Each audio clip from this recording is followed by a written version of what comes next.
जम्मू कश्मीर में कुत्तों के काटने के मामलों में वृद्धि होने के बाद जम्मू म्युनिसिपल कॉरपोरेशन हरकत में आ गया है। उन्होंने कुत्तों की जनसंख्या को कम करने और रेबिस के खतरे को कम करने की दिशा में कदम उठाने शुरू कर दिए हैं। इस प्रक्रिया के तहत कुत्तों को वैक्सीनेट और स्टेरिलाइज किया जा रहा है ताकि इनकी बढ़ती हुई पॉपुलेशन को कम किया जाए। जम्मू म्युनिसिपल कॉरपोरेशन के वेटरनरी ऑफिसर सुशील शर्मा से खास बातचीत में उन्होंने बताया 70% तक शहर से कुत्तों की आबादी को कम करने का लक्ष्य उनका है और इस दिशा में कदम उठाते हुए कुत्तों की वैक्सीनेशन और स्टेरिलाइजेशन का काम शुरू किया गया है। कुत्तों की वैक्सीनेशन और स्टेरिलाइजेशन करने के बाद उनको उन्हीं के इलाके में छोड़ दिया जाता है। स्ट्रे डॉग पॉपुलेशन कंट्रोल करने के लिए और रेबीज को कर्व करने के लिए जम्मू म्युनिसिपल कॉरपोरेशन की तरफ से एनिमल बर्थ कंट्रोल प्रोग्राम चलाया जा रहा है। This program is being carried out in accordance with the animal birth control dog rules 2001 promulgated under the prevention of cruelty to animals act 1960। इन रूल्स के तहत जितनी भी हमारी शहर के अंदर स्ट्रे डॉग पॉपुलेशन है उनका फेज़ मैनर पे हम लोग स्टरलाइज्ड और वैक्सीनेट कर रहे हैं और इस प्रोग्राम को मज़ीद और अच्छी इसमें तेज़ी लाने के लिए विद इफेक्ट फ्राम अप्रैल 2021 से हमने इस प्रोग्राम को आउटसोर्स किया हुआ है और जम्मू शहर के अंदर एक Delhi based animal welfare organisation Friendicoes नामी एक संस्था जो इस प्रोग्राम को चला रही है। और मैं आपको ये आपके माध्यम से बताना चाहता हूँ कि अभी तक लगभग 28,000 के करीब स्ट्रे डॉग जम्मू शहर के अंदर उनको हमने स्टरलाइज और वैक्सीनेट कर दिया गया है। और जहाँ तक डॉग बाइट की आपने बात की है, हम लोग भी अपने जो हेल्थ डिपार्टमेंट है वहाँ से भी आंकड़े लेते रहते हैं क्योंकि इस प्रोग्राम की ये देखना है कि इसका इम्पैक्ट सोसाइटी पे क्या पड़ रहा है, इसकी इफेक्टिवनेस कितनी है। तो अभी तक जो हमारे पास डाटा है उसके मुताबिक जो रेबीज़ के जो केसेस हैं वो तो जम्मू में कोई खास सपोर्ट हुए नहीं है, लेकिन जो डॉग बाइट के केसेस हैं उनमें भी गिरावट आई है।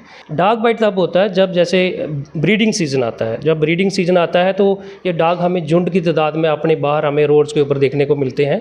तो उस टाइम खासकर अगर कोई पास से गुजरे तो उस टाइम थोड़ा खतरा रहता है कि डॉग बाइट होने के चांसेस उस टाइम बढ़ जाते हैं क्योंकि समटाइम उस टाइम ये डॉग आपस में भी फाइट करते हैं तो उसकी जद में कभी कभी हम लोग भी आ सकते हैं। दूसरा, जब बीचेस बच्चे दे देती हैं, जब वो अपने बच्चे दे देती हैं तो उनके अंदर एक मदरिंग इंस्टिंक्ट डेवलप हो जाती है, एक केयरिंग नेचर जो है उनके अंदर डेवलप हो जाती है। तो जो नियर बाय अगर कोई गुजरता है तो उसको वो काटने के लिए दौड़ती है क्योंकि उसको डर रहता है कहीं वो मेरे बच्चों के लिए खतरा ना हो। तो इन सब का जो है लॉजिकल सोल्यूशन यही है कि अगर डॉग स्टरलाइज्ड होंगे, अगर आपकी लोकेलिटी के डॉग स्टरलाइज्ड होंगे तो आपको ऐसे झुंड की तादाद में डॉग बाहर नहीं दिखेंगे ड्यूरिंग ब्रीडिंग सीजन। और दूसरा, जैसे मैंने कहा, बीचेस जैसे कोई 6 महीने की एज अटेन कर लेती हैं तो उस टाइम तक वो रेडी हो जाती हैं आगे ब्रीडिंग के लिए, बच्चे देने के लिए। तो अगर ऐसी बीच की पहले ही हमने स्टरलाइज कर दिया होगा उसको तो उसके अंदर वो चीज़ें डेवलप नहीं होगी। बाइटिंग टेंडेंसी जो है सब डॉग की हैबिट नहीं होती है, ये कुछ चंद डॉग होते हैं। जैसे आपके किसी मोहल्ले गली में देखते होंगे आप, उस गली में हो सकता है 5-10 डॉग हों, लेकिन कोई एक डॉग में हो सकता है कोई उसके अंदर बाइटिंग टेंडेंसी हो। तो सबका लॉजिकल सलूशन हल यही है कि डॉग को स्टरलाइज किया जाए, उसको वैक्सीनेट किया जाए। स्टरलाइजेशन से उसकी पॉपुलेशन में कंट्रोल आगे आएगा, बच्चे नहीं दे पाएंगे, और वैक्सीनेशन से रेबीज़ को अपने शहर के अंदर हम ख़त्म कर पाएंगे। तो इसके लिए जम्मू म्युनिसिपल कॉरपोरेशन बड़े ही ज़ोरों से हमने ये अपना प्रोग्राम डेली बेसिस पे 25 से 30 डॉग जो है हम स्टरलाइज कर रहे हैं।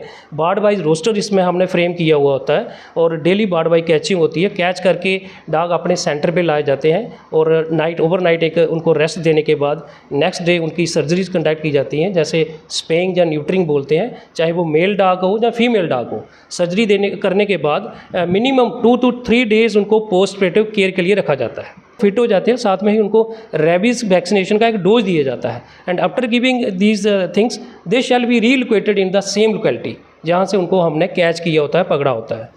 तो ये आपके माध्यम से एक चीज़ मैं और अपने जम्मू शहरियों को कहना चाहूँगा, इस प्रोग्राम को जो भी इसकी गाइडलाइंस हैं अच्छे तरीके से इफ़ेक्टिव वे से इम्प्लीमेंट करने के लिए जम्मू म्युनिसिपल कॉरपोरेशन का आप साथ दें, सो दैट कि हमारे शहर के अंदर जितनी भी स्ट्रे डॉग पॉपुलेशन है उनको हम आने वाले कुछ अरसे में उसको अच्छे तरीके से उसको स्टरलाइज और वैक्सीनेट कर पाएँ। डॉक्टर साहब को इनका कहना है कि ये 2 तरह के तरीके अपनाकर वैक्सीनेट और स्टरलाइज करके डॉग बाइट्स को कम कर सकते हैं और ख़ास करके जिस प्रकार से रेबीज़ का एक खतरा बना रहता है उस पर कहीं ना कहीं लगाम लगाई जा सकती है।